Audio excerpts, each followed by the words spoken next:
I've been so busy that, I haven't been able to come into Kingston. In all my years in the force, this is the strangest case that I've ever dealt with. Richard called to say that the corpse is missing. How is that possible? Well, that is the million-dollar question that has occupied my mind for the past few days. Can I ask you something? And I really don't mean to interfere in your job. Yep. Are you sure you want to go there? Yes. Okay, go ahead. Richard and Julia both stated that this was a clear case of suicide. Now, that being the case, why would you question the results of the autopsy? What if it wasn't a case of suicide? What else could it be? What if I said murder? Murder? Oh, you have to be joking. Julia and Richard were the only ones in the room with Dr. Rainsford when she died. You're not implying that you think one of them killed her. Somebody murdered her. That was no suicide. Is that what you hope to resolve by exhuming the body? Well, I just wanted to get a second opinion on the burn marks. Now, I know that the pathologist is a man of the highest integrity, but the interpretation of the forensic evidence was done in the lab. Now, that is where I think the mistake was made, and then passed on to the pathologist. You're aware that this could have serious implications for the Blackburns? Who am I speaking to? Is it the attorney for the Blackburns, my lodge brother, or my friend? Well, let's say a bit of all three. Well, in that case, I think we better close this discussion. We might have to face each other in court on this matter. Oh, I don't think it'll come to that. The results of the post-mortem have already been released, and even after a court order, there's no dead body to prove or disprove the evidence. That might be the case. But if I can prove that Mrs. Blackburn was lying, then I could charge both Mrs. Blackburn and Richard for conspiring to obstruct justice. You know you'd have a hard time proving that one in court. No, unless we see some hard evidence that shows that the interpretation of the post-mortem was incorrect, then, I don't know what your motive is in all this. Motive, Mr. Levy? All of a sudden it's Mr. Levy? What happened to Aaron? No. I just don't like your line of argument, Mr. Levy. What motive would I need more than the truth? The plain truth and nothing but the truth. Well, I apologize if you thought I was casting aspersions on your integrity. Well, you did, Mr. Levy. No, I'm sorry. I really didn't mean it that way. Please, will you accept my apology? Well, if the truth be known, very reluctantly. Well, as far as I'm concerned, it was merely a case of misunderstood semantics. But I wonder if we can move on to another outstanding matter. Why is it taking so long to search the office of Sonny Tavares' lawyer for the missing lease agreement? Well, I'm still waiting on a warrant to enter the compound. You see, I don't want to get tangled with Deputy Commissioner Higgins again. Yes, well, I can't blame you for that, but why so long? Well, you know how it is. Civil servants in the courts, they move at their own pace. Well, I could give the boys in the Attorney General's office a call. What? Just speed things up a little. Well, nobody would appreciate that more than me, Mr. Levy. You see, the last time I met face-to-face with Sonny Tavares, he was so cockety. I promised to take him down several notches. Julia Blackburn's in town, and she promised to call on me later. I'm sure she'd like to have some answers about the property. Yes, and I would like to have some answers from Mrs. Blackburn, too, about that supposed suicide. I can see you're really not satisfied about this case. Listen, body or no body, I am going to get to the truth of this matter. I mean, nobody disrespects Superintendent Prosper and gets away with it. You could just leave this one alone. I could. Of course I could. But I promised myself, Mr. Levy, that the day I have to compromise the truth is the day I leave the police force. I mean, too long there's two sets of justice, one for the rich, one for the poor. Well, the same zeal with which I pursue Sonny Tavares and his bogus lease is the same way I'm going to get the truth about the untimely death of that young doctor, Dr. Molly Rainford. Well, I must say I applaud your principles. Well, I'll be in touch, Mr. Levy. Aaron. It's still Aaron.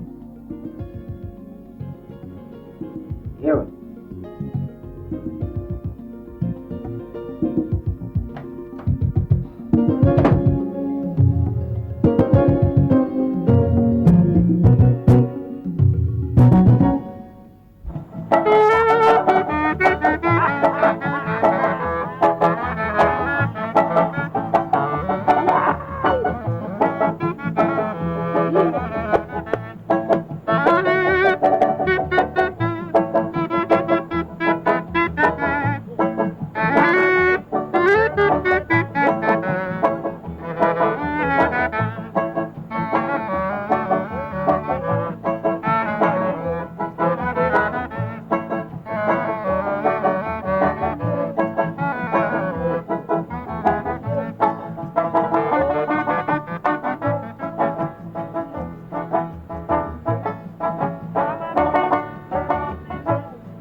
Hello. You must be Beth Morris. And that depends on who you are. I'm Richard Blackburn from Royal Palm Estate. So, am I right? Well, I'm afraid you are. Well, how did you find me here? Well, actually, it was very easy. And so? I believe you met String Beans up at the house? I certainly did. Well, he described you as a lady with a sexy body and a bald head like Michael Jordan. Well, not quite. Well, he was certainly right about the first part of the description. Well, hey, frankly, I'm glad we met. I was beginning to wonder for a moment that probably I'd have to go back to London and never meet you. Yes, well, it's been a very hectic week for me. Let's go in the shade. Oh, great. And that way I can get myself a drink.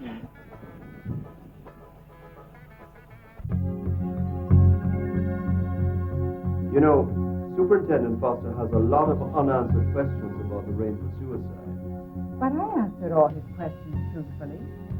And I'm certain that Richard did, too. I thought it was an open and shut case. I mean, if I thought it had been anything else, I would have never have allowed you to speak to the police without me being present. But it is an open and shut case. That woman shot herself. I mean, is Superintendent Foster trying to say that we're not telling the truth? No, not in so many words. Oh, he must be out of his head. How can he doubt the integrity of the Blackburns? You know, I've known Superintendent Foster for a long time, and he has always been a policeman who is fearless in his search for justice. I mean, he's a man who can't be bought or deterred in any way in his quest for the truth. Well, why doesn't he just back off? I mean, the damn body has disappeared. All the evidence has evaporated. He has no case. Not quite. What do you mean? If he can prove that you were not telling the truth, or that you and Richard conspired to lead him down a dead-end road, Foster can charge you with attempting to obstruct justice. Oh, that must be a joke. Not really. But, I mean, I don't think anything would come of it. I'm sure we could get it thrown out of court. Well, what's his problem? I mean, why doesn't he just leave well enough alone? Or just close the files? Unfortunately, we have some unfinished business with Superintendent Foster. Oh, what's that? Remember Sonny T? Yes. Well, Foster has been trying to unearth the original copy of the lease that would ensure that Miss Joyce and C.C. get their portion of the inheritance. And I'm sure that Tanya is just as eager to get Mr. Tavares out of her beach house. Well, yes, of course, but can't we find another policeman to pursue those issues? But why would you want to get rid of Foster? I mean, just because he has some unanswered questions about the suicide? I mean, after all, we know that you have nothing to hide. Oh, absolutely not. And neither does Richard. So why don't we just leave him alone then? I mean, our main concern right now should be to get rid of Sonny T. Oh, I couldn't agree with you more.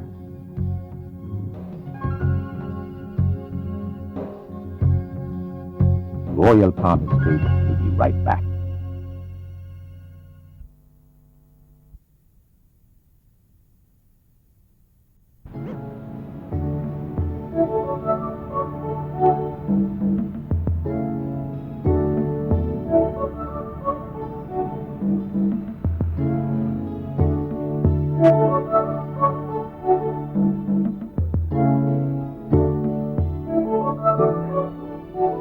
Forever my love, you're my everything. Whenever you want me to, I'll be there for you. Forever my love, you're my dream come true. Whatever you want from me, I will give to you. Hey lady, didn't you hear me calling you? And sweet sister, can't you see I wanna talk to you? Your love